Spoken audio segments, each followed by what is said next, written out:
Fala galera, Capitão Fran aqui para mais um episódio de Nerd Fiction. E eu quero falar um pouquinho mais sobre Cavaleiro Zodíaco com vocês. Gente, assim, eu tô falando bastante de Cavaleiro Zodíaco por causa do remake, né, certo, que a Netflix está fazendo. E aí, certo, eu que sempre gostei bastante de Cavaleiro Zodíaco, eu queria falar para vocês o que eu considero os maiores erros da história dos Cavaleiros Zodíaco, os maiores absurdos da história, ok?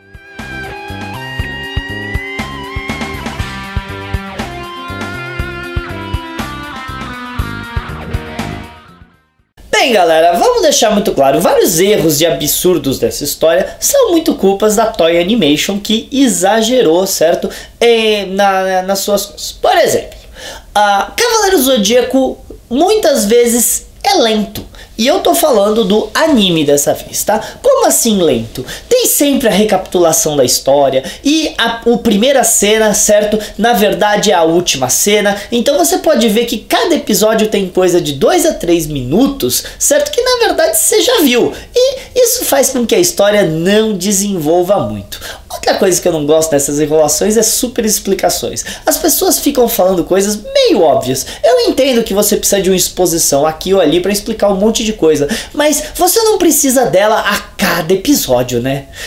E interessante a gente ver isso, que muitos fillers que foram colocados pela Toei Animation fazem esse problema, que faz com que a história fique meio lenta. Outro absurdo que a gente tem, tudo bem, e isso aí já vai ser culpa da dublagem, é que eles chamam na dublagem original a armadura de bronze de Pegasus de armadura de ouro de Pegasus. Em vários momentos os cavaleiros de bronze são chamados de Cavaleiros do Zodíaco.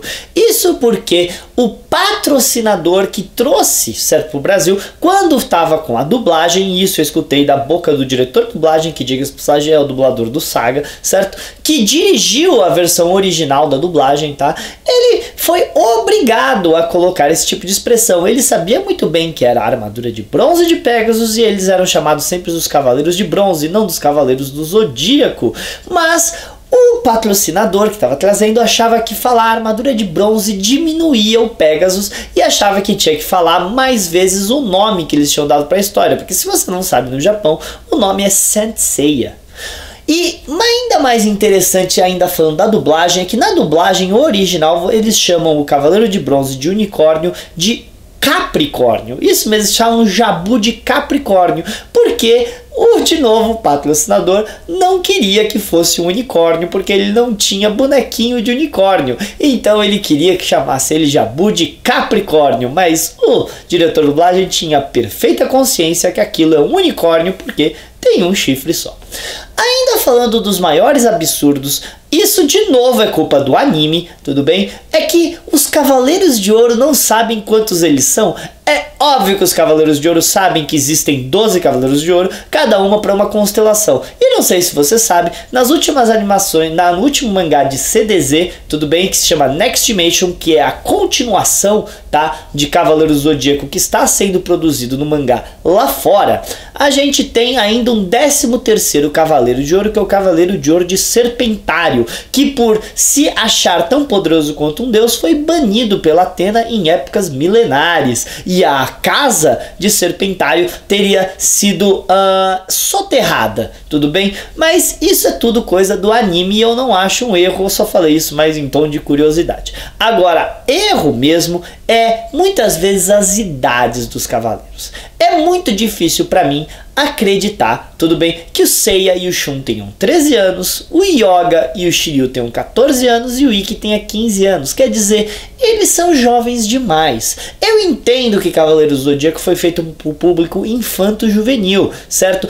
Então, você, para fazer com que as crianças se identifiquem ainda mais com os personagens, tá? Tudo bem? Você cria você traz uma idade mais próxima. Porém, faria muito mais sentido se os mais jovens tivessem no mínimo 15 anos. Afinal, é difícil acreditar que uma criança de 13 anos poderia ser um cavaleiro tão poderoso. E a própria Atena tem 13 anos de idade, quer dizer, é uma criança, né?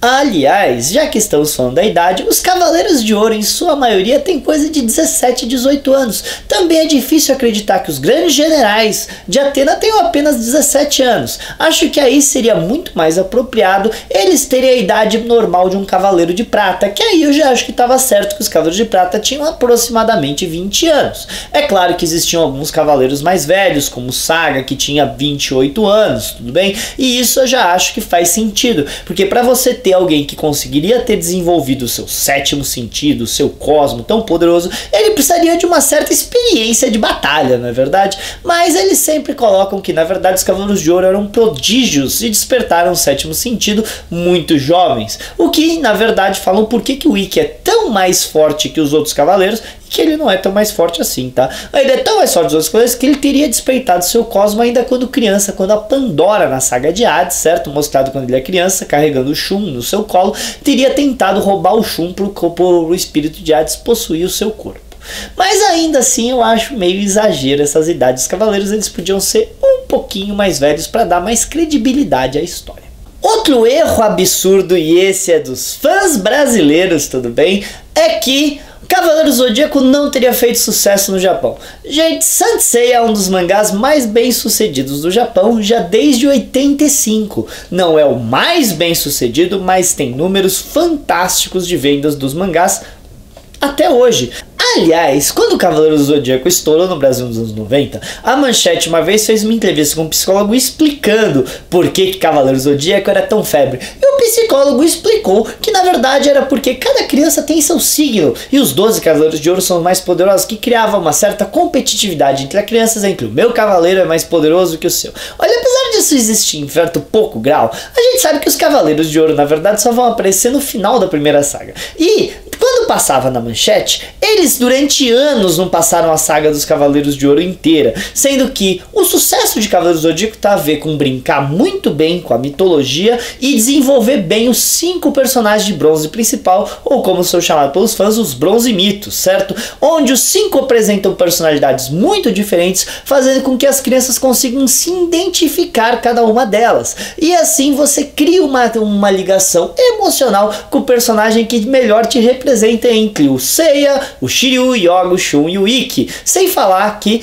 a deusa Atena, a Marin, certo? E a China são personagens femininas muito fortes e muito divertidas, que também caía bastante o público feminino, tá? Então, de qualquer maneira, a gente tem aí vários absurdos criados pelos fãs brasileiros, por especialistas brasileiros, tudo bem? Pelo anime e até alguns errinhos, na minha opinião, do próprio criador da série, Masami Kurumada.